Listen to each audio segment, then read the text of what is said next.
Before I start my presentation, I want to clarify something for the people who have looked at the program earlier this week and think Christina Fraser doesn't look anything like her profile picture on WUFA.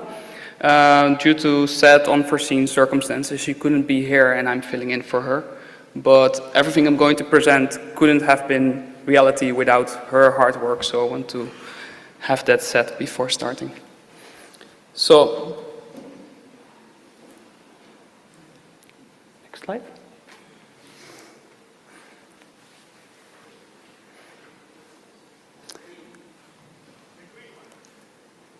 Thank you.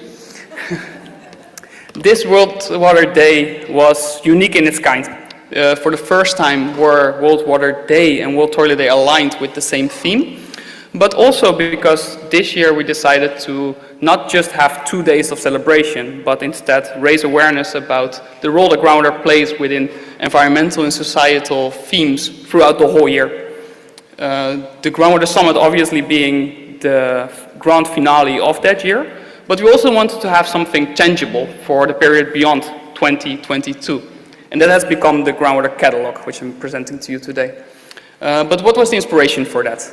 Earlier this year, the World Water Development Report has been published by our friends of UNESCO WAP, in which they connected groundwater with themes like climate change, ecosystems, agriculture, industry, and human settlements. And that served as a great first stop of trustworthy source of information and knowledge to bridge the gap of groundwater knowledge.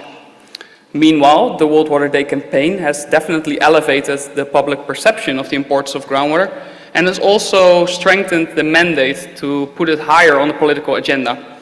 However, unfortunately, information and awareness is not enough when engaging across the science policy practice interface.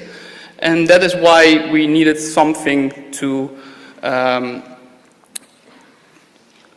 show how science policy practice can be put into practice and give the water managers, decision makers, and practitioners the means to find the right measures to solve their groundwater problems. How did we do that? We have assigned resources to each of the 3 components of science policy practice, which in practice meant that we have selected a group of themes that have a relation to groundwater, a connection with groundwater. We have created a collection of measures, instruments, and tools that can help with groundwater governance and management. And finally, we also have a database with case studies in which we have practical information on how these measures have actually been implemented before. Hence, the decision makers, practitioners, and water managers going to the Groundwater Catalogue will be presented with information, measures on solving the problems they may have, and already examples of how that has been done, including lessons learned and best practice. This is an old version of the slide. There we go. So, how would it look like in practice? If, let's say, I'm a decision maker and I'm ruling a country with a coastal line, then I would probably be interested in the coastal cities topic. So I would go to the topics, click on that one, and then I will be presented with very digestible information on the topic itself, alongside references and external links. When I scroll down, I would find potential measures that could be applicable to the problem I may have related to coastal aquifers. I select the one that's most relevant to me, and then again, I will get very digestible, concise information on the topic itself to learn more about that, but also below, information about case studies in which that measure has been implemented. In this case, a case study that I will select that will be further explained by the next speaker, Alyssa Doudsman. As you can see, there's a short description of the case study, there's a geographic area mentioned, but also lessons learned during the implementation, and also important boundary conditions to see if indeed this could be replicated in my own scenario, in my own situation. There was another slide with the user profile of Alyssa.